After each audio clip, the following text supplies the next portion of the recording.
Enfoque clásico de la administración. Comenzaba el siglo XX y el mundo había iniciado un proceso de industrialización, dejando atrás la era de la agricultura y los gremios artesanales. Aquellos países que no tardaban en iniciar ese proceso se convertirían en países del primer mundo.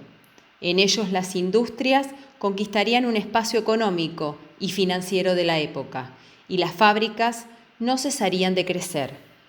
Los orígenes del enfoque clásico de la administración se remontan a las consecuencias generadas por la revolución industrial y podrían reunirse en dos hechos genéricos, a saber, el crecimiento acelerado y desorganizado de las empresas y la necesidad de aumentar la eficiencia y la competencia de las organizaciones. El enfoque clásico de la administración debe analizarse desde dos orientaciones bastante diferentes y hasta cierto punto opuestas entre sí, pero que se complementan con relativa coherencia.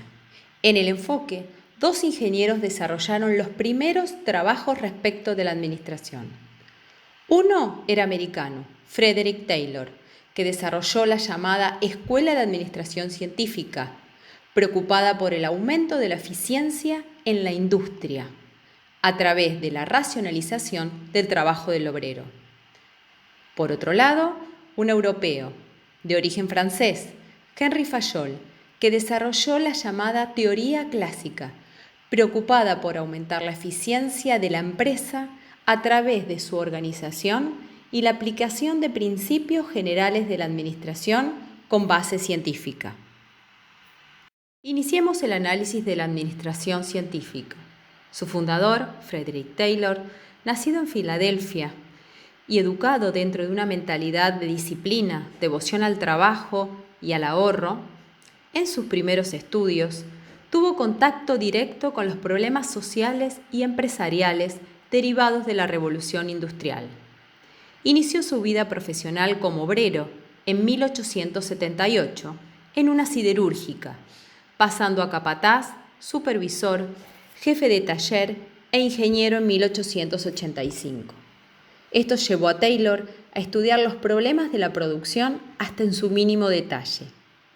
Su experiencia y estudio dentro de su trabajo realizado como obrero le permitió más tarde generalizar conclusiones acerca de la administración.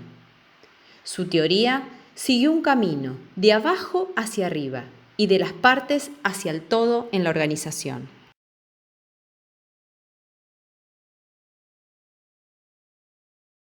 Para solucionar estos problemas o sanar estos males, la organización y la administración deben estudiarse y tratarse de manera científica y no empíricamente. La implantación de la administración científica debe ser gradual y obedecer a cierto periodo de tiempo para evitar alteraciones bruscas que causen descontento en los empleados y perjuicios en los patrones. La administración científica es una combinación de ciencia en lugar de empirismo, armonía en vez de discordia, cooperación y no individualismo, rendimiento máximo en lugar de producción reducida, desarrollo de cada hombre para alcanzar una eficiencia y prosperidad.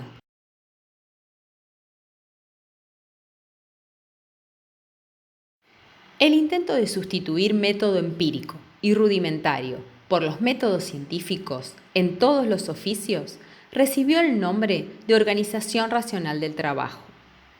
Taylor había constatado que los operarios aprendían a realizar su tarea a través de la observación de sus compañeros. Notó que se conducían de diferentes maneras y a través de distintos métodos para hacer una misma tarea u oficio, y existía una gran variedad de instrumentos y herramientas diferentes para cada operación. Por eso, métodos, instrumentos más adecuados pueden encontrarse y perfeccionarse mediante un análisis científico y un depurado estudio de tiempos y movimientos.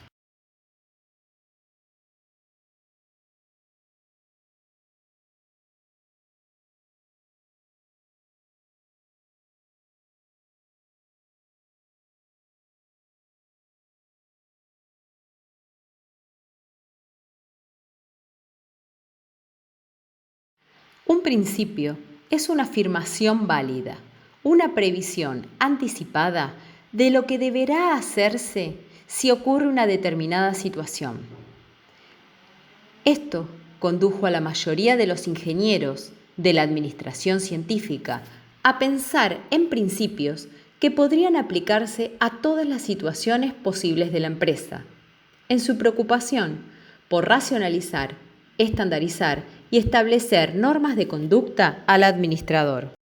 Para Taylor, a partir de la administración científica, la gerencia adquiere nuevas atribuciones y responsabilidades. Principio de planeamiento.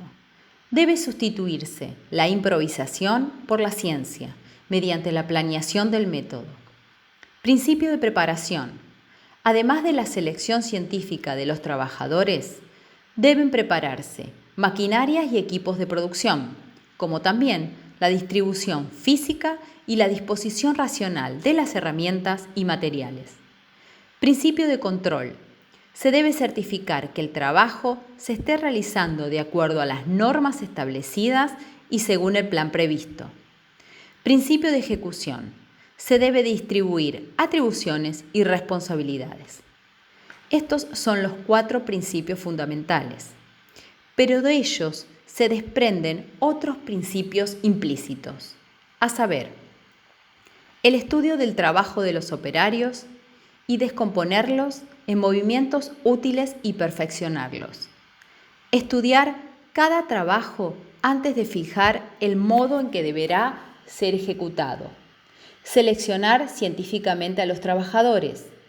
Dar a los trabajadores instrucciones técnicas sobre el modo de trabajar. Entrenarlos adecuadamente. Separar las funciones de planificación de las de ejecución. Especializar y entrenar a los trabajadores, tanto en la planeación como en el control de los trabajos y en la ejecución. Preparación de la producción.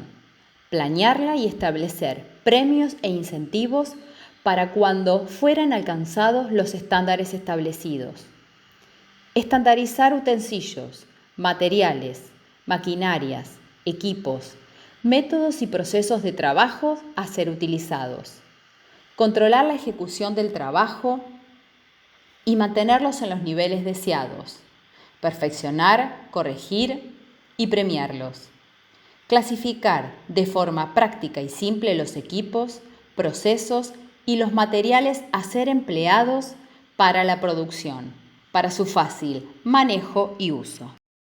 Pueden hacerse innumerables críticas a la administración científica, que el enfoque le garantiza al hombre la teoría de la máquina, que robotiza al operario, que el hombre es tomado de manera aislada como un apéndice de la maquinaria industrial, que no existe comprobación científica de sus afirmaciones y principios, que involucra apenas a la organización informal, que el campo de aplicación es solo la fábrica y que omite al resto de la vida de la organización, que el enfoque es típicamente de un sistema cerrado.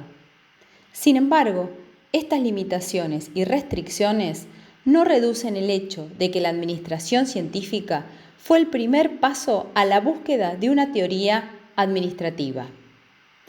¿Y cómo se aplica esta teoría o cuál es su legado hoy? Es inevitable la idea de que la administración científica siempre está ligada a la planta de la fábrica.